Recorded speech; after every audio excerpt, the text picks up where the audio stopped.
Hello students, all of you are cordially welcomed on my YouTube channel English with Gyanchand Sharma.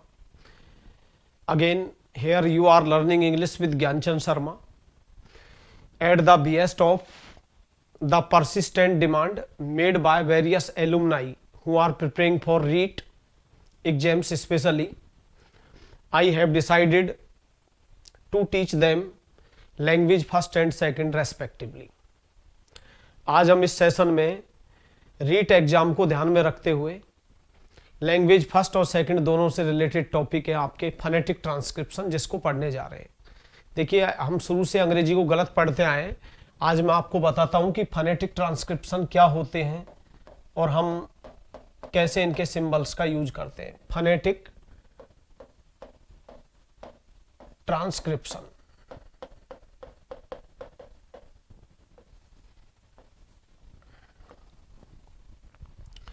देखिए, लिखने से पहले हम एक बार अच्छे से समझेंगे कि फोनेटिक्स होते क्या है, सिंबल्स क्या होते हैं। देखो, एक तो हम शुरू से ही इंग्लिश गलत तरीके से पढ़ के आए। Basically there are 26 letters in English. अंग्रेजी में जो हम पढ़ते हैं ये 26 लेटर्स होते हैं। क्या होते हैं? लेटर्स। अब ये जो 26 लेटर्स होते हैं ये दो पार्ट में बटे हुए हैं, एक तो वोवेल लेटर्स और एक कॉन्सोनेंट लेटर्स। समझिए आप, मैं वोवेल नहीं बोल रहा इनको, मैं बोल रहा हूं वोवेल लेटर्स, ठीक है। और एक आपके होता है कॉन्सोनेंट लेटर्स। एक तो हमारे लेटर्स होते हैं, लेटर्स में वोवेल लेटर्स आते हैं और एक आपके कॉन्सोनेंट लेटर्स आते हैं। अब जो अपने वोवेल लेटर्स होते हैं वो संख्या में कितने हैं? 5।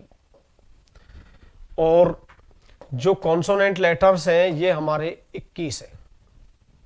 टोटल कितने हो गए? 26। अब एक्चुअल में मैं इनको लेटर्स बोल रहा हूं, मैंने इनको स्वर नहीं बोला है। स्वर अलग चीज होती है, व्यंजन अलग चीज होती है। मैंने कहा है वोवेल लेटर्स। देखिए, लेटर से वर्ड बनते हैं अंग्रेजी में। क्या होता है? लेटर से वर्ड्स बनते हैं और वर्ड से फ्रेजेज बनते हैं और फ्रेजेज से सेंटेंसेज बनते हैं, ठीक है। तो ये होता है LWPS, लेटर से वर्ड, वर्ड से फ्रेज, फ्रेज से सेंटेंस। कैसे बनते हैं देखिए, मैं आपको क्लियर कर देता हूं।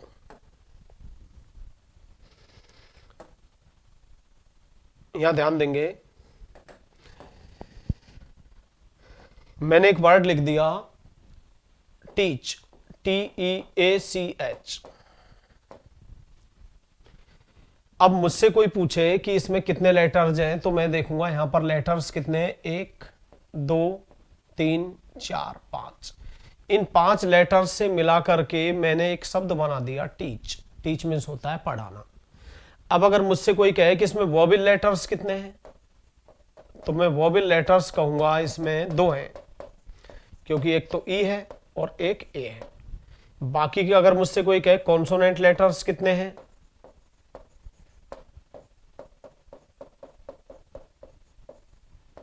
तो वो है इसमें एक तो वी हो गया, एक डब्ल्यू हो गया, एक एल हो गया, ठीक है। तो ये अपने क्या है? कॉन्सोनेंट लेटर्स है। अब मुझसे कोई ये कहे कि स्वर कितने हैं इसमें, अब यहां ध्यान देंगे आप। एक्चुअल में जो लेटर्स होते हैं वो तो 5 होते हैं वोवेल लेटर्स, लेकिन जो इंग्लिश में ध्वनियां होती हैं, स्वर होते हैं, वो होते हैं ए, आ, ई, ऊ, बड़ा ऊ, इस तरह से। और टोटल जो इंग्लिश में स्वर होते हैं, वोवेल्स होते हैं, वो होते हैं 20। और 24 आपके होते हैं कॉन्सोनेंट्स। इन टोटल को मिला करके अपने 44 होते हैं, जिनमें आपके 20 तो वोवेल से हैं और 24 आपके कॉन्सोनेंट्स हैं। तो देखो, मैं आपको बता देता हूं लेटर में और इसमें अंतर होता है। वोवेल लेटर तो इसलिए होना जरूरी है क्योंकि हम किसी भी वर्ड को फ्रेम करेंगे, बनाएंगे, तो उस वर्ड के अंदर वोवेल लेटर का होना कंपलसरी है। इंग्लिश में ऐसा कोई वर्ड आप नहीं बना सकते जिसमें वोवेल लेटर का यूज नहीं होता हो। अब मैं आपको एक सिंपल सा उदाहरण देता हूं कि जैसे मैंने यहां दिन लिखा और ये दीन लिखा। अब ये तो छोटी वाली मात्रा है, ये बड़ी वाली मात्रा है, तो स्वर कितना हुआ इसमें? एक, और इसमें भी स्वर कितना हुआ? एक। अब इंग्लिश में भी ऐसे क्या होता है कि मैंने आपको छोटी ई लिख दी है, तो इसके लिए हम सिंबल ये लिख देते हैं, ये वाला, और ये नहीं मिलता है तो हम ये भी लिख देते हैं, ठीक है। और बड़ी वाली ई के लिए हम इंग्लिश में क्या लिख देते हैं? ये, और ये नहीं मिले तो हम ये भी लिख देते हैं, ठीक है। अब मैंने यहां पर टीच शब्द लिख दिया, TEACH। अब मैंने टीच लिखा तो इसमें कौन सी वाली? बड़ी वाली। अब स्वर तो इसमें एक ही आ रहा है। देखिए लेटर्स तो इसमें कितने हैं? 1 2 3 4 5, 5 लेटर्स से बना हुआ एक वर्ड है, लेकिन हकीकत में इसमें स्वर कितने हैं? एक ही, क्योंकि वोवेल साउंड एक ही तो आ रही है, टीच। हम लोग शुरू से गलत अंग्रेजी पढ़ते आए, हम इनको ही स्वर बोल देते हैं। तो वोवेल लेटर्स है, लेटर्स अलग बात होती है और स्वर अलग बात होती है। तो वोवेल्स कितने हैं इसमें? एक। अब क्या होता है कि हम लोग हिंदी कैसे सीखे? मैंने अपने टीचर को फॉलो किया, उन्होंने बोला दिन तो मैंने भी दिन बोला, टीचर ने बोला दीन, दीन मीन्स गरीब, तो मैंने भी दीन बोलना सीख लिया। अब अंग्रेज का बच्चा अंग्रेजी जो सीखता है, देखिए अंग्रेजी सीखने का वो तरीका नहीं है जो हम सीखते हैं। इंग्लिश सीखने का तरीका ये है कि वहां का अंग्रेज टीचर क्या करेगा, टे के लिए तो ये टे हो ही गया, सिखाऊंगा मैं। जैसे मैं के लिए एम आता है, कै के लिए के आता है, सी नहीं आता है, ठीक है ना, क्योंकि कॉन्सोनेंट में कै के लिए के होता है लेकिन सी नहीं होता है। सी तो हम किस में यूज करते हैं? लेटर्स में। अब मैंने टे लिख दिया, ठीक है, ये तो टे हो गया। मुझे बड़ी ई की मात्रा बनानी है तो ये हो गया टी। अब आपको कुछ सिंबल सिखाऊंगा मैं, कॉन्सोनेंट में च ऐसे बनाया जाता है, ये च है इंग्लिश का, तो वो बना बनाया आएगा, ये च हो गया तो ये हो गया टीच। तो स्वर कितना हुआ इसमें? एक हुआ, बड़ी वाली मात्रा आ रही है। इन्हीं को हम क्या नाम दे देते हैं? फोनेटिक ट्रांसक्रिप्शन दे देते हैं। और देखिए आप, जैसे मैंने ऊ लिख दिया, ठीक है, तो इसके लिए ये ऊ आ गया, और मैंने बड़ा ऊ लिख दिया, इसके लिए हमने ये लिख दिया। देखिए जब हम फोनेटिक ट्रांसक्रिप्शन पढ़ रहे होते हैं तो हमें प्रोनाउंसिएशन पर ध्यान देना है, क्योंकि ये साउंड पर बेस्ड ऑन होते हैं, प्रोनाउंस पर बेस्ड ऑन होते हैं। जैसे अब मैंने यहां पर लिख दिया लुक, LOOK, मैंने यहां लिख दिया बुक, BOOK, मैंने यहां लिख दिया टुक, TOOK, मैंने यहां लिख दिया वुड, WOULD, मैंने यहां लिख दिया COULD। अब देखो आप इसको लुक बोल रहे हो, क्या बोल रहे हो? लुक। तो ले के लिए क्या हो गया? L, ये छोटा ऊ है तो लुक। तो देखो लेटर्स तो इसमें 4 है, 1 2 3 4, 2 वोवेल लेटर्स है और 2 ही क्या है? कॉन्सोनेंट लेटर्स है। लेकिन यहां पर स्वर एक ही है, तो ये मैंने क्या लिख दिया लुक के लिए? LUK। ऐसे ही मैं यहां क्या लिखूंगा इसको? बुक, तो बे के लिए तो बी हो गया, और छोटा ऊ के लिए यू हो गया, और ये क्या हो गया? BUK। सॉरी ये गलत लिख दिया, टुक। अब ये टुक है, तो टुक के लिए हम क्या लिखेंगे? TUK। अब मैंने ये वुड बोल रहा है, आप प्रोनाउंस देखना है आपको, ये नहीं देखना है। यहाँ पर एल प्रोनाउंस नहीं हो रहा है, यहाँ पे वुड थोड़ी बोल रहा हूं मैं, क्या बोल रहा हूँ? वुड। अब वुड बोल रहा है तो यहाँ एल से कोई लेना देना नहीं है, वह के लिए W लिख दिया और UD। अगर वह V से बने तो V लिख दो, W से बने तो W लिख देना। अब कुड है, अब कुड में हम क्या करेंगे? KUD, क्योंकि स्वर तो इसमें एक ही आ रहा है। तो यहां पर फोनेटिक ट्रांसक्रिप्शन के अंदर पहले मैं सिखाऊंगा आपको, लेकिन यहां पर उच्चारण महत्व रखता है, ठीक है। अब यहां पर कै के लिए सी कभी नहीं आता, क्योंकि जो लेटर्स होते हैं उनमें तो सी आता है, लेकिन जो हम व्यंजन पढ़ते हैं उसमें कै के लिए के आता है। तो हम व्यंजन भी पढ़ेंगे। और यहां पर अब जैसे मैंने क्या किया, यहां इस वर्ड को लिख दिया मून। अब ये मून बोल रहा है, देखो हर जो इंडिविजुअल वर्ड है उसको आपको प्रोनाउंस करके देखना है, क्योंकि ये तो इंग्लिश में प्रॉब्लम है। ये हिंदी की तरह नहीं है कि मैं माँ लिख दिया, टे में टा, के में का, चे में चा, क्योंकि अंग्रेजी में जो लेटर्स हैं वो इतने कम है कि ए का उच्चारण कहीं पे आ हो जाता है, कहीं पे ओ हो जाता है, तो अनेक साउंड देते हैं। अब देखो यहाँ पर एल डबल ओ के वही डबल ओ आ रहा है, ये लुक बोल रहा है। यहाँ बी डबल ओ के आ रहा है तो ये बुक बोल रहा है।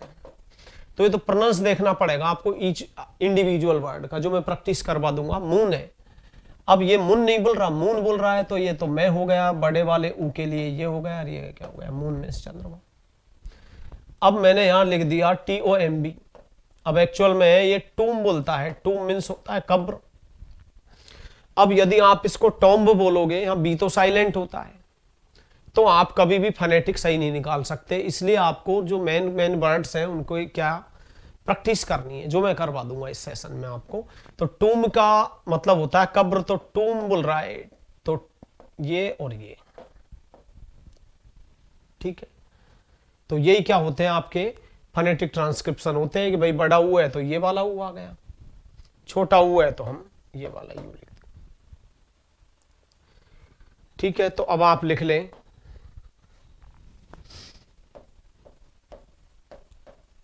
Phonetic transcription.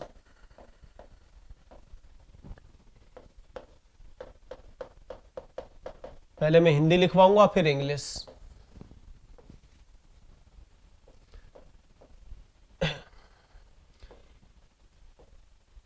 इंग्लिश में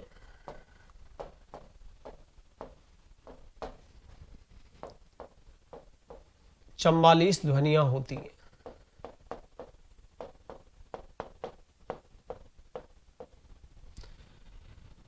अंग्रेजी में क्या कहूंगा, there are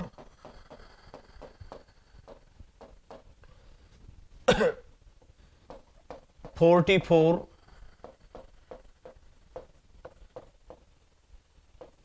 there are 44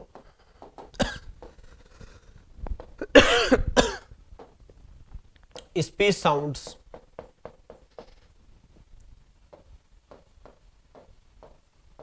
in English। अंग्रेजी में कितनी स्पीच साउंड्स होती हैं, 44, ठीक है। अब फिर मैं हिंदी में लिखूंगा, इन ध्वनियों को ही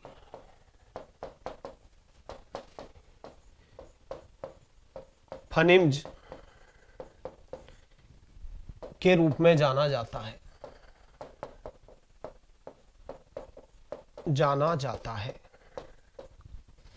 ये जो ध्वनियां निकलती हैं इनको हम क्या बोलते हैं, फनिम। तो क्या लिखेंगे आप, दीज स्पीच साउंड्स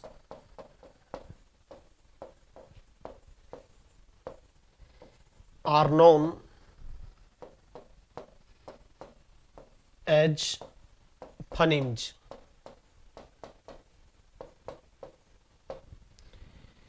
और इन्हीं स्पीच साउंड्स को हम किसके नाम से जानते हैं, फनिम के नाम से, ठीक है। अब आप हेडिंग में लिख लेंगे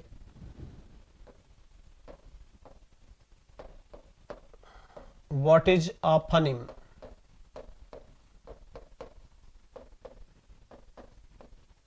फनिम क्या है,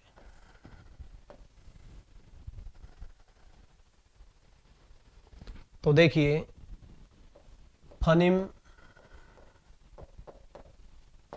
इज a minimal, meaningful,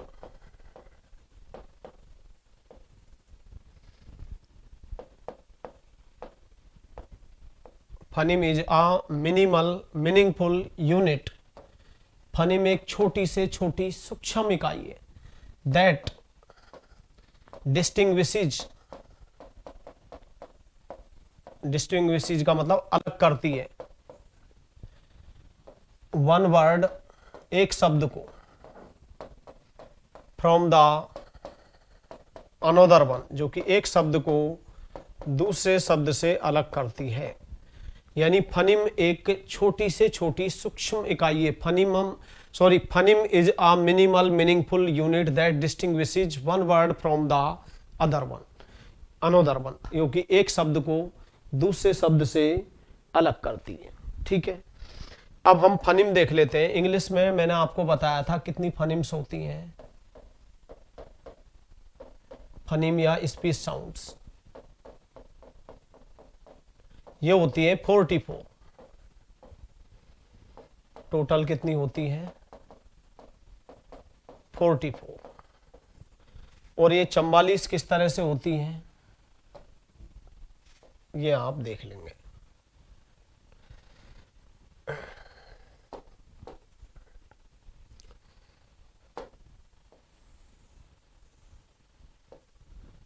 ठीक है, अब एक टोटल होती है 44। अब टोटल 44 किस तरह से होती है कि इनमें से vowel speech sounds, vowel speech sounds ये होती हैं टोटल 20। यानी वॉवेल स्पीच साउंड्स तो कितनी निकलती हैं? 20 स्वर ध्वनियां निकलती है इंग्लिश में, यानी अंग्रेजी में 20 स्वर होते हैं। और लेटर कितने होते हैं? Vowel letters 5। और इन 5 वॉवेल लेटर्स से हम 20 प्रकार की स्वर ध्वनियां निकालते हैं। कितने प्रकार की? 20 टाइप्स की स्पीच साउंड्स। और बाकी का रिमेनिंग में आप क्या हो गया? Consonant sounds. और कॉन्सोनेंट स्पीच साउंड्स जो होती है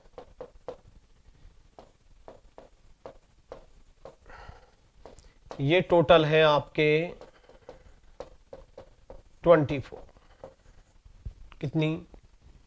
24। यानी 24 अंग्रेजी में व्यंजन होते हैं और 20 स्वर होते हैं। टोटल कितने होते हैं? 44। कितनी स्पीच साउंड्स होती है इंग्लिश में? 44। अब ये भी बटी हुई है, देखिए यहां पर जो हमारे वॉवेल स्पीच साउंड्स है ये 2 भागों में बटी हुई है। यानी वॉवेल भी 2 प्रकार के होते हैं इंग्लिश में। एक तो होता है मोनोप्थोंग्स, मोनोप्थोंग्स ये टोटल होते हैं 12। और एक अपने होता है डिप्थोंग्स,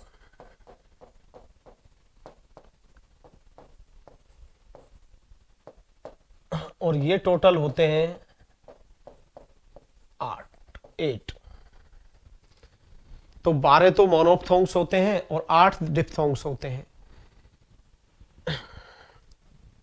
ठीक है, इनके बारे में पढ़ेंगे। अब आपके माइंड में क्वेश्चन आ रहा होगा कि स्वर 20 तो होते हैं, लेकिन ये मोनोप्थोंग्स क्या होते हैं और ये डिप्थोंग्स क्या होते हैं? तो देखो, मोनोप्थोंग्स में मैं आपको क्लियर करूंगा, एक ग्रीक भाषा का वर्ड है, अभी समझ लीजिए, बाद में लिखवाऊंगा। मोनो मीन्स होता है सिंगल, सिंगल या वन। मोनो का मतलब होता है, आप सभी जानते हैं, सिंगल या वन। अब हो गया थोंग, इसका मतलब होता है टोन, आवाज, साउंड। यानी कहने का मतलब यह है कि मोनोप्थोंग में एक स्वर ध्वनि निकलती है। कितनी स्वर ध्वनि निकलती है? अगर एक किसी वर्ड में एक ही स्वर ध्वनि आए तो वो तो मोनोप्थोंग्स कहलाएगा, लेकिन यदि एक साथ 2 स्वर ध्वनियां आ जाएं तो वो क्या कहलाएगा? डिप्थोंग्स। देखो मैं आपको थोड़ा सा समझा देता हूं। ये अकेला आ रहा है तो ये मोनोप्थोंग्स है, मैंने इसके लिए आ लिख दिया। लेकिन अगर ये एक साथ आई आएगा, आई, तो मैं इसको डिप्थोंग कहूंगा, क्योंकि डिप्थोंग का मतलब है ग्लाइड्स, अशुद्ध स्वर ध्वनियां। यानी अगर एक ही स्वर ध्वनि आए तो ये मोनोप्थोंग्स कहलाएगा, और यदि 2 स्वर ध्वनियां एक साथ आए तो ये डिप्थोंग कहलाएगा। गिना इसको भी एक जाएगा और इसको भी एक गिना जाएगा। लेकिन ये शुद्ध स्वर ध्वनियां हैं, ये अशुद्ध स्वर ध्वनियां हैं। जैसे मैं आपको समझा देता हूं, चलो देखें आप।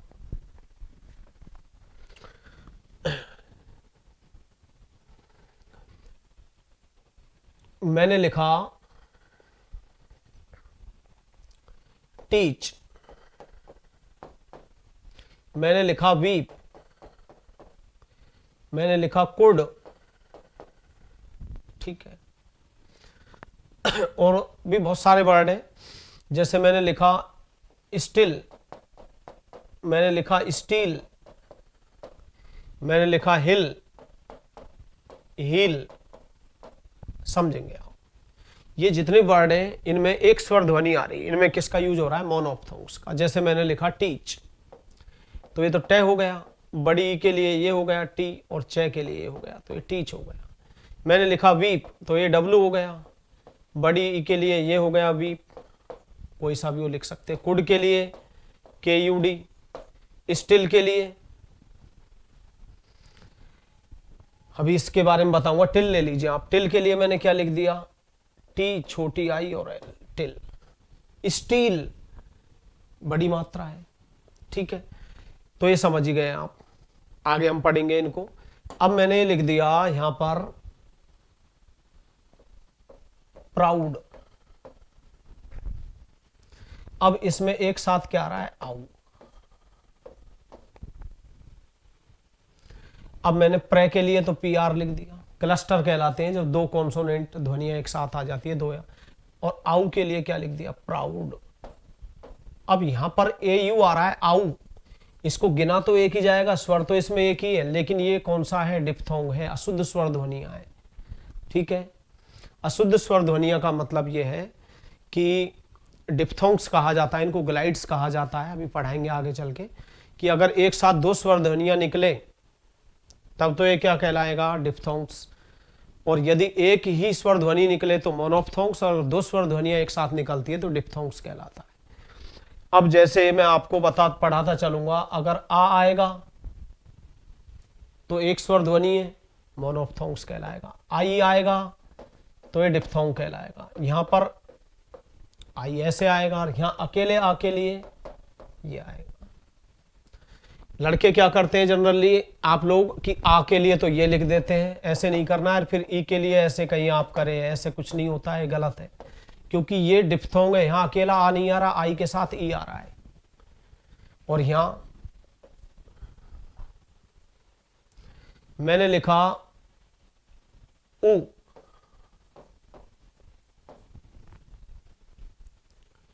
और अब मैंने कहा आऊ।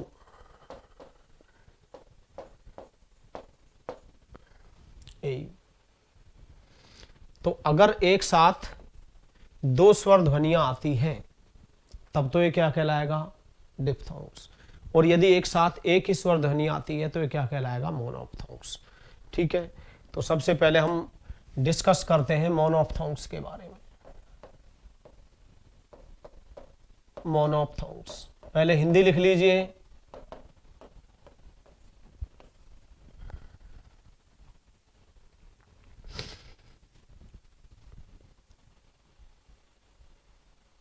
या पहले इंग्लिश देख लेते हैं। मोनोप्थोंग्स, पहले हिंदी में लिखवा देता हूं। मोनोप्थोंग्स का अर्थ होता है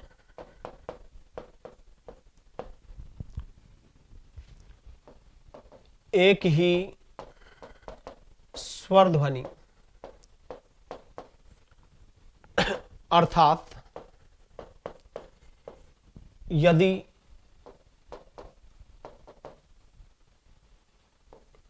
किसी शब्द में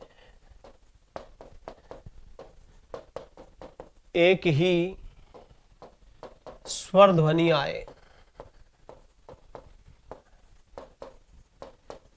तो यह मोनोप्थोंग कहलाता है।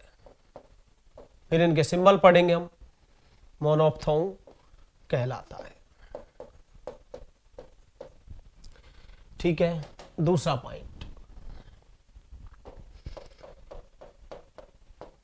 मोनोप्थोंग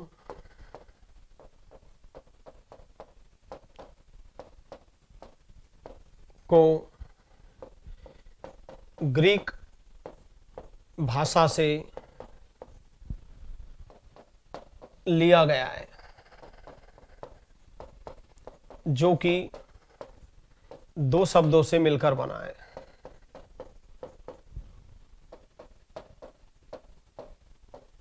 मिलकर बना है। इंग्लिश लिखवाऊंगा उसके बाद, जो कि कितने शब्दों से मिलकर बना है, 2 शब्दों से मिलकर बना है। मोनो का मतलब सिंगल, एक या वन। थॉन्ग मीन्स होता है टोन या साउंड। ठीक है, जहां एक ही स्वर ध्वनि आए वो मोनोफ्थोंग कहलाता है। अगला पॉइंट लिखेंगे आप,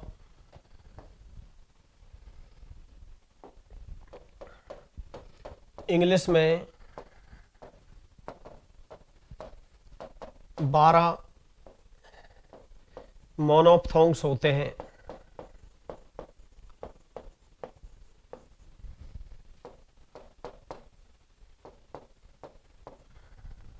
ठीक है, मोनोफ्थोंग्स को हम क्या कहते हैं, शुद्ध स्वर ध्वनियां। मोनोफ्थोंग्स को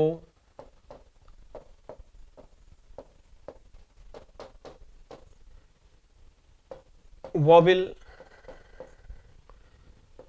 प्योर वॉबिल्स कहा जाता है। क्या कहा जाता है, प्योर वॉबिल्स कहा जाता है, कहा जाता है। ठीक है, अभी हम इनके सिंबल देखेंगे। सबसे पहले हम इंग्लिश में डेफिनेशन लिख लेते हैं। देखिए, मोनोफ्थोंग्स,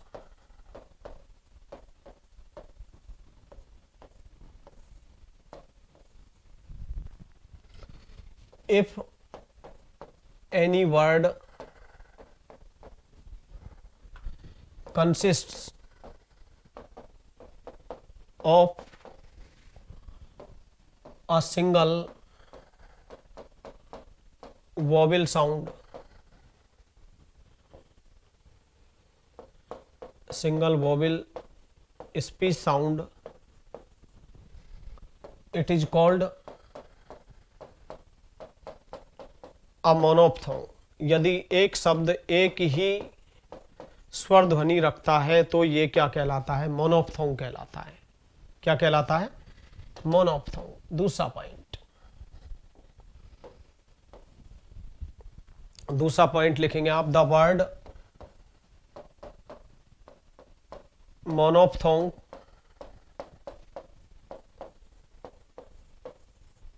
comes from the old Greek language, the old Greek language, the old Greek language mono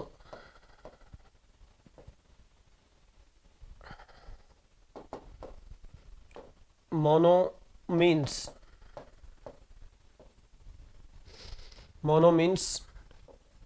one और सिंगल। ठीक है, and the थॉन्ग means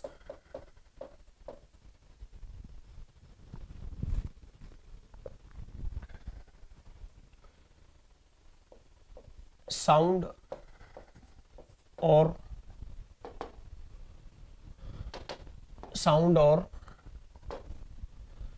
tone in a word. ठीक है, यानी 2 शब्दों से बना है, मैंने बता ही दिया आपको। नेक्स्ट पॉइंट लिख लेंगे, थर्ड पॉइंट पर, मोनोफ्थोंग्स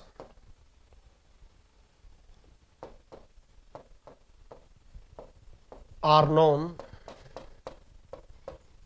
as pure vowels। इनको ही किसके नाम से जाना जाता है, शुद्ध स्वर ध्वनियों के रूप में जाना जाता है। अगला पॉइंट,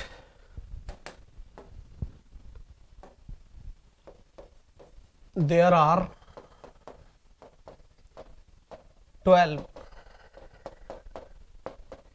monophthongs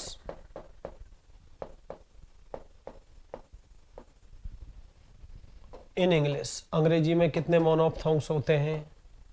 12। ठीक है, अब हम मोनोफथोंग्स के सिंबल देखेंगे।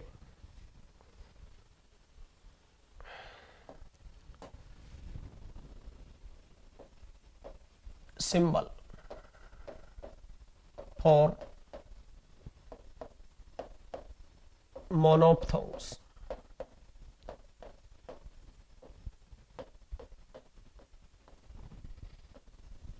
या phonetic transcription for monophthongs. Monophthongs के लिए फनेटिक ट्रांसक्रिप्शन क्या होती है? तो सबसे नंबर पे हम ले लेते हैं, एक नंबर पे उ, ये वाला उ। 2 नंबर पे बड़ा वाला उ। ठीक है, अब मैंने यहां लिख दिया BOO के बुक, यहां मैंने लिख दिया TOO के टुक, यहां मैंने लिख दिया LOO के लुक। ठीक है, यहां पर मैंने लिख दिया बून BOON। क्या लिख दिया मैंने? बून। यहां पर लिख दिया मैंने मून, यहां पर लिख दिया मैंने टू। अब देखो बुक के लिए मैं क्या लिखूंगा? BUK, क्योंकि छोटे वाले ऊ के लिए क्या हो गया? उ, और बे के लिए बी, और के लिए के, बुक हो गया। अब मैंने लिखा टुक, तो टी, छोटे वाले ऊ के लिए यू, और के लिए के, ये टुक हो गया। स्वर देखो एक ही आ रहा है, ये रहा एक स्वर। अब मैंने लुक लिख दिया, तो LUK। अब बड़ी वाली मात्रा आने लग गई बून, अब बड़ी वाली आएगी, बड़ा वाला ऊ आ रहा है तो बून। ठीक है, मून, बड़ा ऊ है तो मून। टूम, ये टूम नहीं बोलता है, यहां पर बी साइलेंट होता है। टूम सीख लो आप बोलना। टूम मीन्स होता है कब्र, तो हम क्या लिखेंगे? TU, टूम, कब्र। ठीक है, तो आगे नेक्स्ट सेशन में हम फोनेटिक ट्रांसक्रिप्शन पढ़ेंगे। आप कहीं भी second grade, first grade, RPSC से रिलेटेड, जहां भी फोनेटिक ट्रांसक्रिप्शन से रिलेटेड क्वेश्चन पूछा जाता है, आप इजीली आंसर दे देंगे। मैं आपको बहुत अच्छी प्रैक्टिस करवाऊंगा। और जिन्होंने मेरे YouTube चैनल को सब्सक्राइब नहीं किया है वो सब्सक्राइब कर ले, यदि लगता है उनको कि ये वीडियोज उनके लिए काफ़ी यूजफुल है। तो again thanks all of you for watching and supporting my YouTube channel English with Gyanchand Sharma. And if you are interested in watching my videos, then don't forget to subscribe my YouTube channel English with Gyanchand Sharma.